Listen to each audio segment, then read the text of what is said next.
io con Filippi avrò avuto, non so, 2 o 3 incontri, parliamo del 2010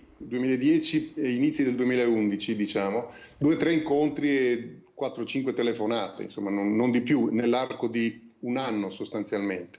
Sempre per questa vicenda del CIS, che era questo terreno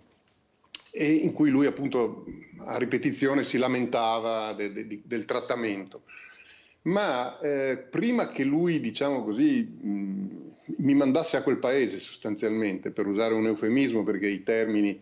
erano decisamente più grevi, ricordo perfettamente che era iniziata, diciamo, la discussione sulla sua possibile cacciata dalla Lega, perché insomma ne aveva combinate parecchie, insomma, e la Lega lo voleva cacciare, e lui mi chiese se era possibile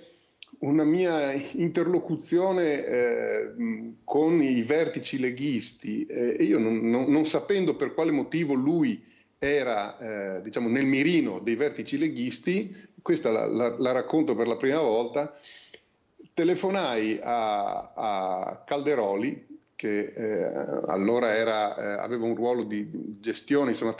nei vari passaggi, insomma, della transizione della gestione dei vertici della Lega. Telefonai a Calderoli per chiedergli: ma questo ragazzo, insomma, è possibile salvarlo? Ne ha combinate di gravi oppure, insomma,